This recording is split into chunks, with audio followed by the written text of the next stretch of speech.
2013년에 지은 유시민의 책입니다. 책의 앞날개 저자 소개해보면 그의 나이가 55세라는 사실이 맨 먼저 등장합니다. 나이가 들어가면서 저자는 자신이 어떻게 살 것인가에 대해 고민하고 그것을 책으로 펴낸 것 같습니다.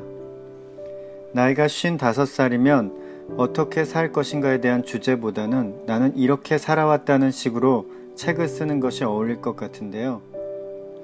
그는 이제 앞으로 자신이 어떻게 살 것인지 이 책을 통해서 그 결심을 알리고 있는 것 같습니다. 일단 책 표지부터 볼까요?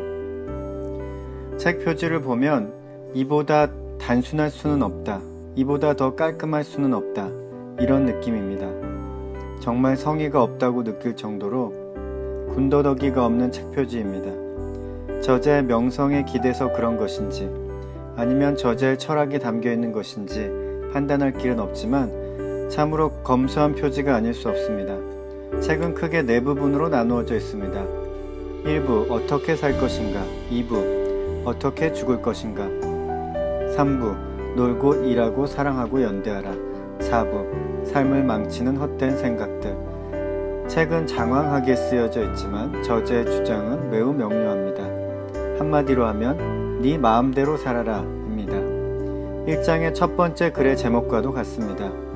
그 글의 제목은 마음 가는 대로 살자입니다. 그 다음 글의 제목도 동일한 논지를 가지고 있습니다. 제목은 내 인생은 나의 것입니다. 자유의지라는 제목의 글도 비슷한 주제를 담고 있습니다. 1부의 세 번째 글인 왜 자살하지 않는가라는 글에서 유시민은 인간의 존재의 의미에 대해서 탐구합니다. 실존적인 고민이라고 해야 할까요? 전에는 실존주의 철학을 그냥 무시했지만 나이가 들면서 실존주의 철학에 대해서 생각해보고 이해하고 동의할 수 있는 부분도 있었다고 저자는 서술하고 있습니다. 저는 최근에 까뮈의 시지프 신화를 읽었는데요.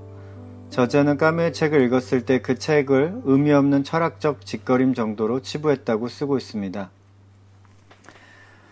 저는 개인적으로 유 작가님과 같은 책을 읽었다는 반감이 있었습니다. 실존적인 관점에서 바라본 인간의 존재 의미는 각자가 발견해야 합니다. 누군가 대신 발견해 주지 않죠. 유시민은 인간의 존재 의미가 다양하게 존재할 수 있다고 이해하고 있습니다. 책의 곳곳에서 저자는 음악에 대한 애정을 드러냅니다. 사람이 살아가는 데는 음악이 필수적인 요소라고 생각하고 주장하고 있습니다. 사실 철학자들도 비슷한 주장을 할 때가 많았습니다. 이 책의 핵심 주장에 좀 더 살을 붙이면 이렇게 되겠네요. 음악을 즐기면서 자기 마음대로 살자. 유시민은 영혼의 존재를 믿지 않습니다. 인간은 죽으면 그뿐이라고 생각합니다. 평소에도 자주 자신은 무신론자라고 고백하는 것을 볼 수 있었습니다. 무신론자이기 때문에 그는 자신이 좀 더 자유로운 삶을 살 수 있다고 생각하는 것 같습니다. 차례에 보이시죠? 나는 영생이 싫다라는 제목의 글이 있습니다. 이 글에는 진시황 이야기가 나옵니다. 저자는 진시황이 영생을 꿈꾸었기 때문에 온갖 악행을 저질렀다고 지적합니다. 맞는 말입니다. 그가 영생을 탐하지 않았다면 진시황은 훨씬 훌륭한 삶을 살았을 것이라고 추측해 볼 수 있습니다. 제 생각은 조금 다르긴 하지만 일리가 있는 추측입니다. 에필로그가 인상적이었습니다. 저자가 어떻게 죽고 싶은지 쓰여 있습니다. 유시민은 슬픈 죽음을 맞이하고 싶지 않다고 고백합니다. 저자는 연한 박지원이 다른 사람들의 웃음소리와 대화소리를 들으면서 죽었다는 일화를 전합니다. 그리고 유시민 스스로도 그런 죽음을 맞고 싶다고 얘기합니다. 자신의 죽음에 슬퍼할 필요가 없다고 자기 자신에게도 말하고 그의 주변 사람들에게도 말하고 있는 것 같습니다. 2019년 현재 유 작가님은 이 책에 나온 대로 살고 있는 것 같습니다. 자신의 마음대로 살기 위해서 정치를 하고 있지 않은 것 같고요.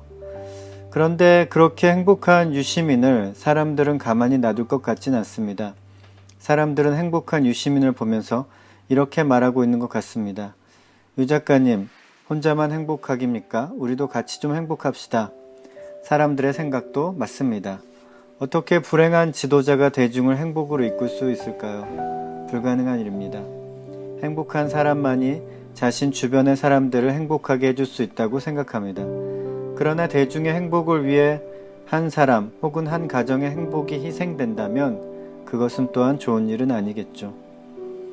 놀고 일하고 사랑하고 연대하라는 그의 주장에서 사랑과 연대가 놀고 일하는 것보다 앞으로 튀어나온다면 유 작가님도 다시 앞으로 나올 수도 있지 않을까요? 유시민의 어떻게 살 것인가 였습니다.